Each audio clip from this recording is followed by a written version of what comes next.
바로 이렇게 물물교래를 하면서 바로 소비 활동을 해왔습니다.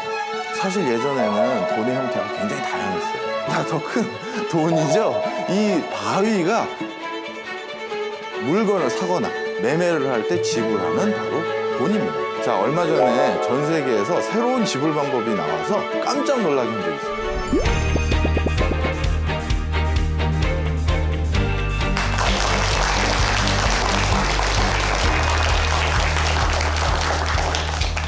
저는 KDI 박정호 연구원이라고 합니다. 저희는 경제를 연구하는 연구소입니다. 그러니까 당연히 제가 오늘 여러분들께 무슨 얘기를 해드리겠어요?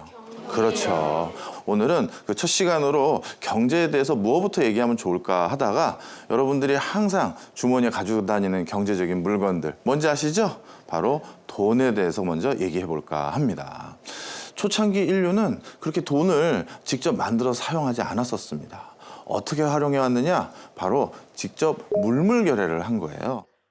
내가 필요한 어떤 물건이 있는데 저 사람은 또 내가 가지고 있는 물건을 필요로 해요. 그럼 당연히 이 두 사람들은 어떻게 하면 될까요?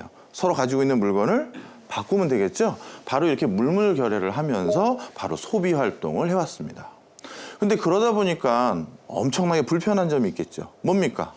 내가 필요로 하는 물건을 가진 사람과 또 내가 갖고 있는 물건을 필요한 사람이 딱 만나야 거래가 이루어지는 건데 그런 사람 찾기가 어려운 거죠. 그래서 이제 많은 학자들은 그렇다면 돈이 정확하게 어떠한 경위에서 발명됐을까를 고민을 많이 해봤어요. 근데 이제 이 중에서 경제학의 아버지라고 불리우는 애담 스미스라는 학자는 아마 돈은 상거래, 즉 장사를 하는 과정에서 발명되지 않았을까 하는 생각을 하게 됩니다. 근데 장사꾼들은 어떤 겁니까? 그 물건을 잘 놔뒀다가 다시 비싸게 팔거나 아니면 또 다른 사람에게 줘서 그것으로 이득을 남기려는 목적이죠. 따라서 이 사람은 그 물건이 손상되거나 그러면 안 되고 뭔가 그 물건의 가치만큼을 다른 형태로 보존을 해놔야 되는 거예요. 그러니까 돈이라는 개념에 좀 더 관심이 많았을 수 있겠죠. 또 다른 주장도 있습니다. 뭐냐? 종교의식 때문에 돈이 생겼을 가능성이 높다라는 말들도 많이 해요. 옛날에 우리 신께 우리 저 농사를 잘하게 해주십시오. 우리가 자연재해로부터 우리를 보호하게 해주십시오라고 하면서 뭘 지내겠어요? 제사를 지내요. 바로 이 제사를 지낼 때 그냥 지내는 게 아니라 가축을 바치기도 하고 그랬어요. 근데 그게 너무 불편하고 비인간적이고 그렇잖아요. 그래서 어떤 상징물을 대신 바치자라는 생각을 갖게 돼요. 그러면 그 의식을 본 사람들은 이제 또 이런 생각을 갖게 되죠. 그래서 저 물건은 바로 가축과 비슷한 가치를 가지게 됐구나 이렇게 생각을 하면서 아마 그런 모습들이 초창기 돈을 발명하는 데 크게 기여하지 않았을까라는 생각을 갖게 됩니다.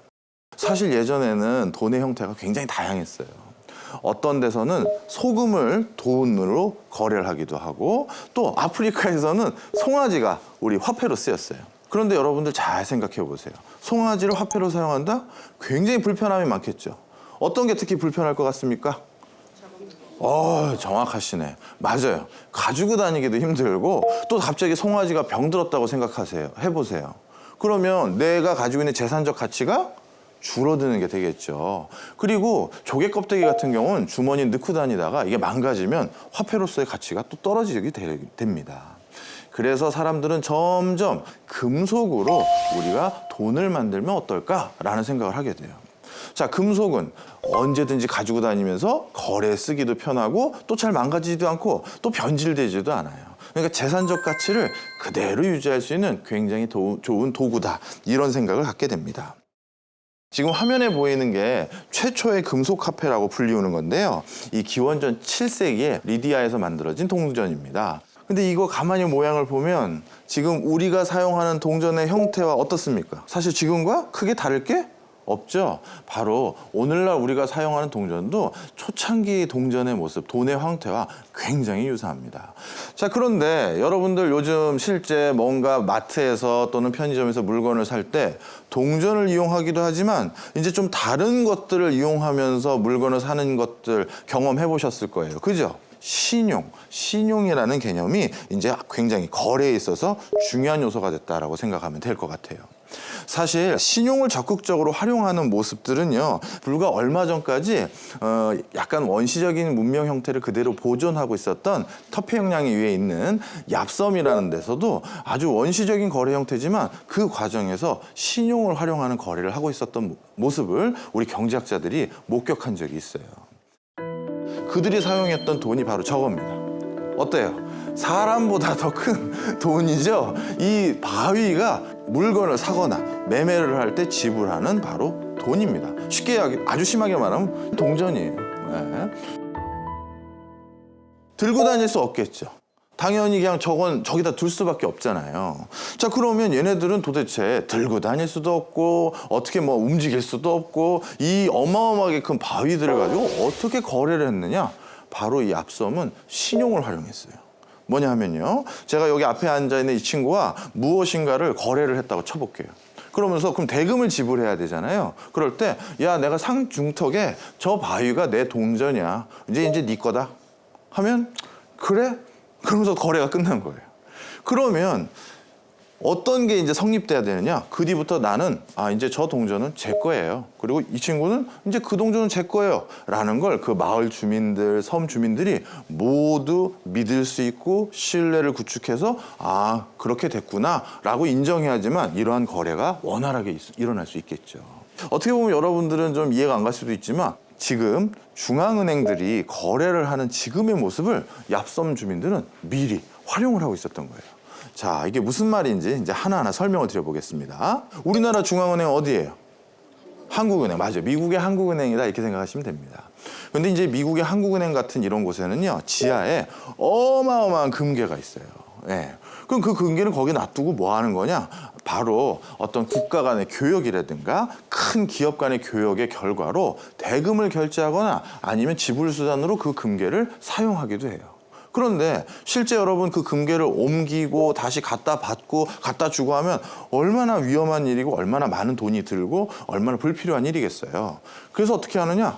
금괴는 저 안에 그대로 두고 그 금괴를 거래하는 그 장부에 이제 저 금괴가 이제 네 거야. 아니야, 이제 내가 다시 누구한테 줬어. 이 장부만으로 바로 금괴의 소유권을 주거니 받거니 하는 모습을 그대로 사용하고 있어요.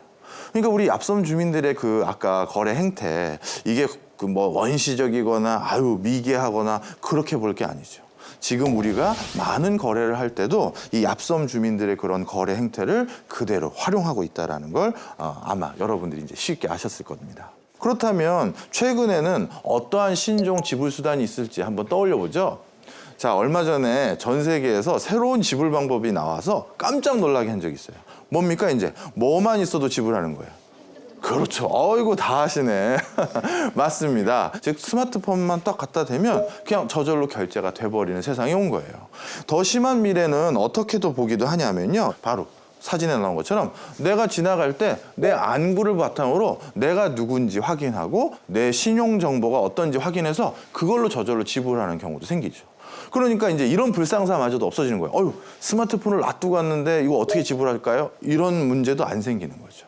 그러면 이런 상황에서는 어떤 게 더 중요할 것 같으세요? 지금도 사실 보이스 피싱이니 뭐 온라인 뭐 나쁜 사기니 이런 거 많잖아요. 그죠? 그런데 그런 것들은 좀 더 진화 발전된 거래, 돈의 미래를 연출하는데 굉장히 뭐랄까요? 안 좋은 영향을 미치는 요소죠.